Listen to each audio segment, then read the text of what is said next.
So, my dear friends, today we discuss here अपेक्षित and वास्तविक, actual and expected role. तो आज हम रोल के जो और भी जो पार्ट हैं जो कई बार नेट में यूजी या पीसीएस में एग्जामों में पूछे जाते हैं, आए दिन कन्फ्यूजन होते हैं और ये बहुत महत्वपूर्ण बिंदु हैं। इनके बारे में आज हम पढ़ लेते हैं। अपेक्षित भूमिका, एक्सपेक्टेड रोल और वास्तविक भूमिका, एक्चुअल रोल। आप इनके नाम से ही समझ रहे होंगे। देखिए, अपेक्षित भूमिका, इसको कई बार आदर्श भूमिका भी कहा जाता है। ये न्यूकॉम और बेंटन जो सामाजिक विचारक रहे हैं वो इस पर बड़ा जोर देते हैं और वे बताते हैं कि जो एक्सपेक्टेड रोल, जैसे हम आदर्श भूमिका अगर कहें, वो भूमिका जो आपसे अपेक्षा की जा रही है, जैसे कि एक पिता की पुत्र से, एक पुत्र की पिता से जो अपेक्षा है, या एक डॉक्टर से हम अपेक्षा करते हैं कि अच्छा डॉक्टर हो, एक अच्छा सर्जन हो, वो हमें अपनी औषधि से सही कर देगा और हम उसके पास जाते हैं, ये एक विश्वास रहता है। तो जब हम किसी आदर्श की भूमिका, मतलब जिस भूमिका हमें उससे अपेक्षा करते हैं कि ये एक सही काम करेगा, ये हमारे आशाओं पर खरा उतरेगा, तो उस भूमिका को क्या कहा जाता है? एक्सपेक्टेड रोल, अपेक्षित भूमिका या आदर्श भूमिका। ये कई बार एग्जामों में आया है। और उसके बाद वास्तविक भूमिका, देखिए एक्चुअल रोल, इसमें थोड़ा सा अंतर है, समझिए। एक्चुअल रोल आपके उस स्वभाव को दर्शा रहा है कि जैसे आप स्वयं हैं।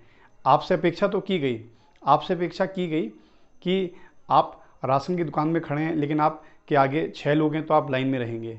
आपसे अपेक्षा की गई कि आप सिनेमा हॉल में जाते हैं और आप पिक्चर के टिकट लेने के लिए, वहाँ काफ़ी भीड़ होती है, कोई अच्छी मूवी लगी है और उसमें 20 लोगों की, 40 लोगों की भीड़ आपसे आगे लाइन में आप लगे हैं 40वें या 50वें नंबर पे, तो आप कई बार कोशिश करते हैं लाइन तोड़ के आगे आने की। तो ये कौन सा रोल हो गया आपका, कौन सी भूमिका हो गई? वास्तविक, एक्चुअल, जो हम लोग कई बार कर देते हैं ना चाहते हुए भी।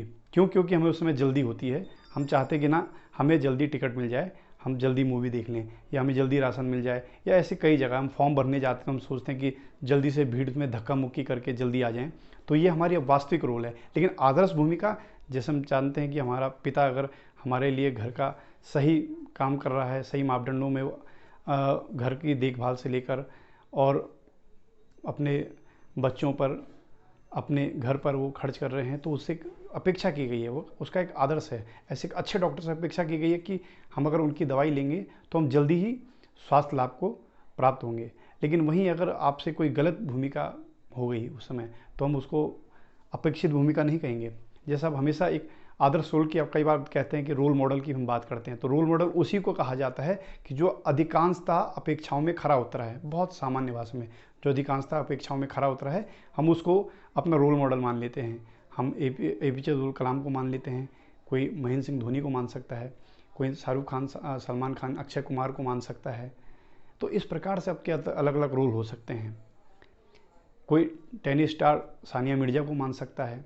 तो ये आपके अपने ऊपर है, आप जो पसंद करते हैं, तो आपके एक रोल है, आप उसको सोचते हैं कि ऐसा मैं भी क्यों ना करूं। तो ये आदर्श भूमिका है। लेकिन एक्चुअल में हम क्या है, वो हमारा स्वभाव दर्शाता है। हम कई बार अपेक्षाओं में, मान के चलिए आप 6 बार सही रूप में लाइन में लगे, लेकिन वहीं पे आप 2 बार लाइन में सही ढंग से नहीं लगे, आपको जल्दी थी, या आप लाइन तोड़ते हुए अपना काम जल्दी करने के चक्कर में लाइन में आगे बढ़ गए, लाइन आपने तोड़ दी। तो वो आपने वहाँ पे एक प्रतिमान को तोड़ा जो आपसे अपेक्षा नहीं थी, लेकिन आपने वो करा क्योंकि आपका स्वभाव था। 6 बार तो आपने ठीक एकदम सही करा, लेकिन अगली बार नहीं करा। तो ये क्या इनमें अंतर है? एक्चुअल भूमिका जो आपके स्वभाव के द्वारा आप करते हैं, लेकिन आदर्श भूमिका आपसे अपेक्षा की जाती है कि आप हमेशा अच्छा ही करेंगे।